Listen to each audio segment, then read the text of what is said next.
A graça do Senhor Jesus seja sobre a sua vida.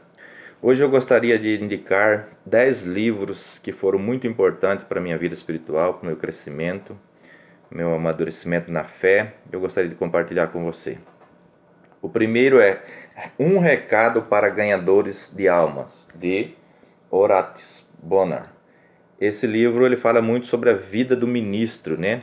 Como que o ministro deve conduzir o seu ministério, ter um ministério vivo, um ministério eficaz, um ministério que gere frutos para Deus, né? Então ele vai falar da vida do ministro, da consagração, da oração, da pregação, da pregação fervorosa, da vida fervorosa, né? Então é um livro muito importante, Um Recado para Ganhadores de Almas. Esse é o primeiro livro. O segundo é esse aqui, de Oswald Smith, Paixão pelas Almas. É um livro que fala sobre a nossa paixão em ganhar almas para Deus, né? E mostra histórico de vida de pessoas que foram envolvidas no ministério evangelístico, né? Que ganharam muitas vidas para Jesus. E é um livro que incita você a ser um ganhador de alma. É um livro que vai levar você à consagração, ao avivamento, ao despertamento espiritual. Então eu recomendo esse livro, Paixão pelas Almas, de Oswald Smith. Um livro muito bom no campo evangelístico. O terceiro é muito conhecido, né? Por que tarda o pleno avivamento, de Leonard Ravenhill. Ravenhill foi um homem que orou muito, né? E ele falou muito sobre avivamento. Ele escreveu outros livros, né?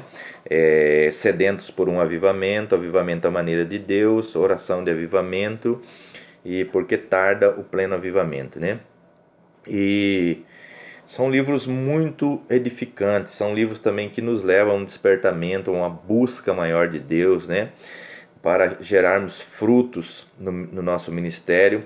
E esse livro ele nos exorta muito. Ele começa dizendo que pregador que não ora pelo menos 2 horas não vale um vintém, né? Então ele fala muito da vida de oração, de consagração, de entrega, né? A vida no ministério, a pregação ao ar livre. Ele também foi um pregador, né? Que pregava nas ruas e ganhou muitas almas para Jesus, um exemplo de fé, né? Um homem que marcou a sua geração. Então, eu recomendo esse livro e todos os outros livros que você puder ler do Ravenhill, né? É um livro muito bom mesmo. O quarto livro é Vida Cristã Normal, de White-Mani. Vida Cristã Normal. White-Mani foi um pregador chinês, também um grande avivalista na China. Ele enfatizou muito a igreja voltar, né, aos princípios da fé, voltar à estrutura da igreja primitiva, né, de uma igreja mais orgânica, de uma igreja mais funcional, de uma igreja espontânea, que poderia manifestar todos os dons, né, ali na sua reunião, no evangelismo, ser uma igreja bem livre para que o Espírito Santo pudesse operar, né? Então ele foi muito influente, um cristão muito influente nessa questão de restauração da igreja, né? Restauração da igreja orgânica, da igreja nas casas, da igreja simples, mas uma igreja viva, uma igreja que sai para o mundo e vai impactar o mundo, né? White-Mani foi muito prático, ele foi um cristão muito prático. Ele foi preso por causa do evangelho na China, né? Por causa do comunismo, perseguido, ficou 20 anos preso, mas foi um líder que impactou a sua geração, né? Um líder que orou muito, que buscou muito a Deus, que trouxe o evangelho genuíno ali na China, né, que espalhou mesmo o evangelho. Ele era um cristão muito fervoroso, nem onde estivesse o White-Mani estava pregando, né? E ele também impressionou os teólogos na Inglaterra pelo seu profundo conhecimento das Escrituras. O White-Mani nunca deixou nem um mês de ler o Novo Testamento, né? Ele tinha um plano de leitura e ele lia muito as Escrituras. Então, quando ele foi pregar na Inglaterra, na Europa, os teólogos ficaram impressionados com o conhecimento bíblico dele, né? Das citações dos versículos, da profundidade que ele tinha nas Escrituras. Então, esse livro eu indico, é o quarto livro, né? O quinto também é muito conhecido, Um Guia Seguro para o Céu, de Joseph Allen. Ele foi um puritano, um homem consagradíssimo, né? Que levantava regularmente às 4 horas da manhã e orava das 4 às 8, né? E ele ficava triste se houvesse alguém que levantasse antes dele, né? Se ele ouvisse, né, um barulho de um ferreiro trabalhando antes dele, ele ficava muito triste, porque ele fala que o Senhor merece muito mais. Então foi um homem que influenciou a vida de Spurgeon, a vida de George Whitefield. Eles leram esse livro, né? Spurgeon, Whitefield leu e eles foram impactados por esse puritano, né? Então é um livro que ele teve outros títulos, mas depois ele teve esse título aqui, Um Guia Seguro para o Céu. Mas ele já teve outras edições com outro título. Por que Um Guia Seguro para o Céu? Porque ali ele discorre sobre a segurança da salvação. Ele mostra o que é um verdadeiro convertido. Qual é a verdadeira conversão e como deve se manter um verdadeiro convertido. Então esse livro ele não deixa, né? Ele não deixa lacunas, ele não deixa você na incerteza. Você vai sempre ter certeza do que é uma pessoa regenerada, uma pessoa salva, né? Um conteúdo muito bíblico com várias citações de versículos. Então é um guia mesmo, um guia seguro para o céu. Você tem que ler esse livro, é um livro maravilhoso. O outro livro é O Melhor, de A.W. Tozer. Tozer foi o mentor de Leonardo Ravenhill. Então esse livro é extraordinário porque é um apanhado de todos os livros que Tozer escreveu, né? Ele escreveu muitos livros e esse aqui é um apanhado, é um resumo de todos os livros dele. O Melhor de A.W. Tozer. Então se você lê Tozer, você fica maravilhado com a clareza que Tozer tinha das Escrituras, né? E a profundidade que ele tinha das Escrituras, né? E um cristianismo antigo, né? Que ele enfatizava muito, né? Em contrapondo esse evangelho moderno. Então você precisa ler O Melhor, de A.W. Tozer. O outro livro é um devocional, Tudo para Ele, de Oswald Chamber. Foi um missionário, um pregador, um homem muito consagrado.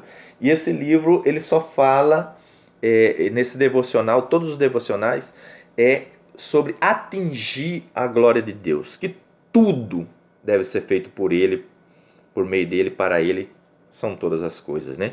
Então, cada devocional enfatiza um aspecto mais levando você para a glória de Deus, né? Fazer tudo para a glória de Deus. Então, para você que precisa, né? Todo cristão hoje precisa ler esse livro, por quê? Porque esse evangelho moderno, humanista, leva muito para o homem. E aqui ele leva tudo para a glória de Deus. Por isso que é tudo para ele. Você não pode deixar de ler esse livro. Tudo para ele, de Oswald Chamber, né? O outro livro é O Poder através da Oração, de Embaldes, né? Esse livro ele exorta muito a vida de oração. É um livro que incita você a orar. Esse homem foi um homem de muita oração, né? E teve Ravenhill foi influenciado por ele, David Wilkerson. Então é um livro maravilhoso sobre oração. Eu nunca li um livro tão bom sobre oração como esse. O melhor livro que eu li de oração. E olha que eu já li vários livros sobre oração, mas nunca encontrei um livro que fosse melhor que O Poder através da Oração, de Embaldes, né? Nono livro. É uma joia preciosa também. Como Receber Mais de Jesus, de David Wilkerson. David Wilkerson foi o primeiro que começou, né, o movimento de jovens de casa de recuperação de viciados em drogas. nos Estados Unidos, né? Teve um grande ministério ali naquela nação, em pegar aquelas pessoas que estavam nas ruas, as gangues, brigando, e David Wilkerson orando, evangelizando nas ruas e ganhando muitas vidas ali para Jesus, né? E esse livro, ele, depois de ler vários livros, 12, né? 12 livros sobre a vida de Jesus, ele faz um resumo também das experiências que ele teve com Deus, né? Da vida de oração, dos sermãos que ele pregava, né? Está resumido aqui, é um livro extraordinário. Eu já li vários livros de David Wilkerson, mas para mim é o melhor livro. Como receber mais de Jesus, né? Já li A Cruz e o Punhal, Toca a Trombeta em Sião, já li outros livros dele, mas esse é fantástico. E o último livro é O Pastor Aprovado, de Richard Baxter, um puritano, né, que pastoreou no tempo dele, lá em 1600 e poucos, mas que a congregação dele, eles dizem que ele quase não perdia ninguém dos membros. Ele pregava com muito fervor para sua congregação, mas também ele fazia visitas e catequizava, né? Repetia as principais doutrinas. Então, nesse livro, ele dá uma instrução pastoral, uma instrução para o ministro como conduzir o seu ministério, como fazer uma visita pastoral, o que ensinar, né? A vida do pastor, o cuidado da própria vida do pastor, o cuidado do rebanho, como que ele deve cuidar do rebanho. Então foi um dia, né, que eles marcaram para orarem, se arrependerem, e ele trouxe essa instrução para os pastores da época, né? Então é um livro fantástico de vida pastoral, um livro para pastoral, né? E esse livro impactou minha vida também no meu ministério. E são esses 10 livros, são livros excelentes que todo cristão precisa ler, né? Livros marcantes mesmo, livro que vai ficar aí como clássico da literatura cristã. Que você adquira, que você leia e que Deus abençoe a sua vida espiritual.